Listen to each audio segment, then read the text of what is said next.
Si el conflicto se alarga, los efectos serían muy claros. Más destrucción de petróleo, más estancamiento, más inflación y riesgo real de esta inflación global.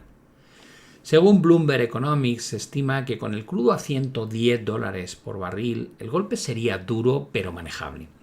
Pero con un petróleo a $170 barril, el shock sobre inflación y crecimiento prácticamente se duplicaría. Y aquí nos lleva a quién gana y quién pierde en los distintos escenarios, porque no todo el mundo pierde por igual. En una guerra sí, casi todos sufren, pero no todos salen mal parados.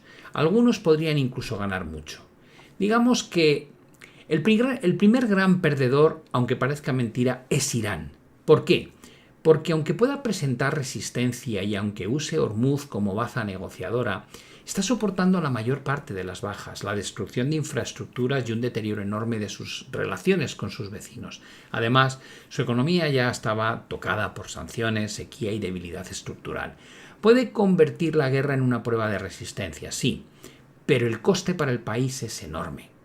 El segundo gran perdedor son los países del Golfo Árabe, que hasta ahora importaban la seguridad de Estados Unidos, países como Emiratos, Kuwait, Bahrein, Qatar e incluso Arabia Saudí, que de un plumazo descubren que su riqueza no basta para blindar sus territorios. Sus instalaciones energéticas, petroquímicas y su marca país han quedado expuestas. Emiratos ha sufrido parones en Ruwais y Habshan. Qatar arrastra daños gravísimos en su pozo de gas principal. Kuwait ha visto alcanzado su aparato energético. Bahrein sigue bajo presión y Arabia Saudí, aunque tenga más capacidad de absorción, ha tenido que desviar una parte sustancial de sus exportaciones por el oleoducto este-oeste hacia el Mar Rojo y ha visto atacadas sus infraestructuras. Y sobre todo, ha comprobado que puedes tener capacidad para producir más, pero no puedes actuar con normalidad como productor de último recurso porque hay un cuello de botella logístico que te impide colocar ese petróleo en el mercado. Durante décadas, el reino fue el gran estabilizador del mercado energético. Hoy, incluso con más capacidad potencial, tiene menos capacidad real para utilizarla. Y el daño más profundo no es solo físico, sino reputacional. Se rompe la narrativa de estabilidad, seguridad y refugio de capital sobre el que el Golfo había construido buena parte de su éxito.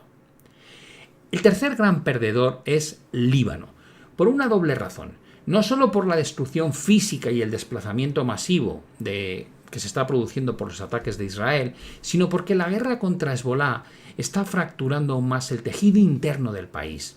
Bloomberg describe un Líbano en el que el conflicto ya no solo enfrenta a Israel y Hezbolá, sino también a comunidades libanesas entre sí, reactivando traumas, sospechas y fragmentación social. También pierde Europa, aunque no esté en primera línea militar. Pierde porque llega más vulnerable en términos de gas. Ahora tiene que reponer todo el almacenamiento de gas que ha ido consumiendo durante el invierno. Y además tiene un problema de exposición al diésel y a los costes industriales y al encarecimiento del transporte. Y pierde además porque vuelve a enfrentarse al peor cóctel macroeconómico posible. Poco crecimiento económico y más inflación. Entre los demás perdedores también está Estados Unidos, no tanto por la exposición energética directa como por el coste político, reputacional y fiscal. La imagen de invulnerabilidad se ha desquebrajado con el derribo reciente de aviones de combate de última generación y sobre todo por las continuas contradicciones del mensaje presidencial. Además, la inflación de energía está volviendo a meter presión a la Fed y sobre el votante medio que ve cómo su dinero cada vez tiene que pagar productos más caros. Ahora bien, también hay ganadores. El primero es el sector energético fuera del Golfo. Exportadores de crudo y gas natural licuado que no dependan de Hormuz están encantados porque ganan poder de fijación de precios. Estados Unidos aparece en este ámbito como uno de los grandes beneficiados en términos de gas a medida que Asia busca alternativas a Oriente Próximo. También gana Rusia, y aquí conviene ser más claros. Rusia sale como uno de los grandes beneficiados silenciosos. El encarecimiento de la energía mejora automáticamente su capacidad de financiar la guerra en Ucrania. Además, parte del petróleo ruso que estaba sancionado en el caso de estar en almacenamiento flotante, vuelve a ser relevante gracias a las exenciones de Donald Trump para que se pueda vender. Además, el foco occidental se desvía de Kiev hacia Teherán y parte de los recursos militares y políticos de Estados Unidos se reorientan hacia Oriente Medio. Además, si el conflicto se prolonga y debilita el crecimiento global, seguramente a algunos aliados de Ucrania les va a costar más sostener el mismo nivel de ayuda financiera y militar. En una guerra de desgaste, más ingresos, menos presión y adversarios más distraídos son una combinación magnífica para Moscú. Y gana estratégicamente China, al menos en uno de los planos, porque está claro que no le viene bien pagar más por la energía, pero por otro lado, la grieta en la credibilidad marítima y estratégica de Estados Unidos abre un espacio para que Pekín se presente como ancla de estabilidad en Asia y para que otros países reconsideren sus alianzas.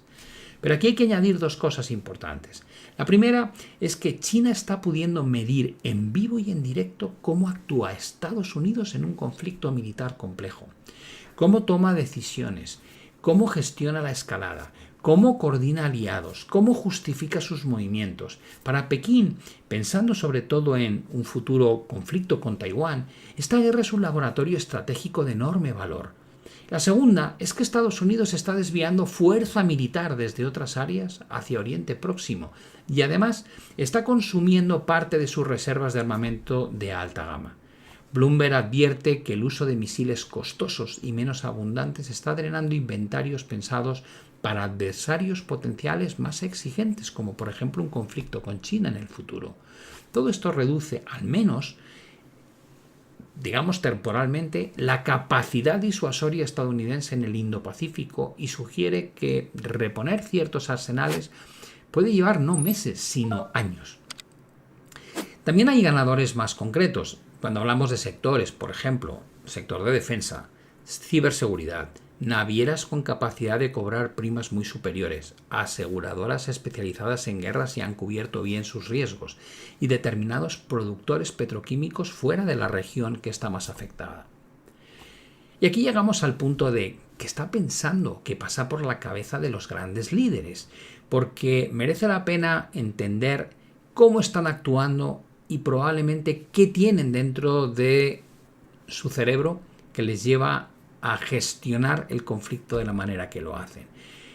No olvidemos que la parte psicológica en la toma de decisiones políticas siempre está presente. Hablemos de Trump. Creo que Trump está atrapado entre tres obsesiones incompatibles. La primera es proyectar fuerza, la segunda evitar que el coste económico de la guerra se convierta en un coste político catastrófico en las elecciones de medio término a finales de este año, y la tercera, no parecer como el presidente que permitió que Irán dejara en ridículo a Estados Unidos en Hormuz.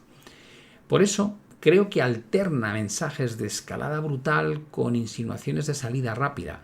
Esa inconsistencia explica parte de la volatilidad del petróleo. Cada mensaje suyo puede hundir o disparar los precios. Pero el fondo es mucho más serio que eso. Si no reabre Hormuz, pierde credibilidad global. Si escala demasiado, arriesga con generar fuertes presiones inflacionistas y desgaste interno y potencialmente incluso una recesión. Netanyahu es probablemente el listo del grupo. Netanyahu ve la situación actual como una oportunidad histórica para degradar de forma duradera la capacidad militar iraní y al mismo tiempo debilitar a Hezbollah en el Líbano. El problema para Israel es que incluso con éxito táctico el inventario iraní sigue siendo muy grande. De hecho, el propio Israel estima que Teherán aún conserva más de 1000 misiles capaces de alcanzarlo, mientras que Hezbollah mantiene miles de cohetes en Líbano.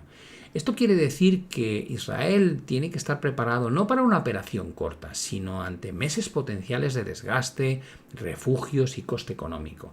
Y aquí hay que añadir un factor político interno que no se puede ignorar. Netanyahu utiliza esta guerra existencial contra Irán para reforzar apoyos internos en un momento delicado. No debemos olvidar la reacción de repulsa internacional que ha generado la guerra en Gaza, ni tampoco que el Tribunal Penal Internacional emitió en 2024 una orden de arresto contra él por presuntos crímenes de guerra y contra la humanidad. Por tanto, para Netanyahu mantener el conflicto en marcha casi es una obligación. Un enfrentamiento directo con Irán reordena sus prioridades, refuerza el discurso de seguridad nacional y reduce, al menos temporalmente, parte de la presión política sobre su liderazgo.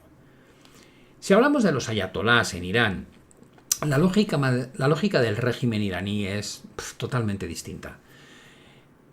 No es que no necesiten ganar rápido, es que no pueden ganar rápido. Lo que necesitan es convencer a Estados Unidos e Israel de que mantener esta guerra o repetirla más adelante tendrá un coste demasiado alto. Y por eso apuestan por el desgaste, por la ampliación del campo de batalla, por la llamada estrategia mosaico que les permite seguir operando aunque pierdan mandos o instalaciones estratégicas. Simplemente quieren sobrevivir y convertir el daño en un fenómeno global y entonces, solo entonces, sentarse a negociar con unas cartas mejores de lo que tenían antes, sobre todo gracias a ese cuello de botella en torno a Hormuz.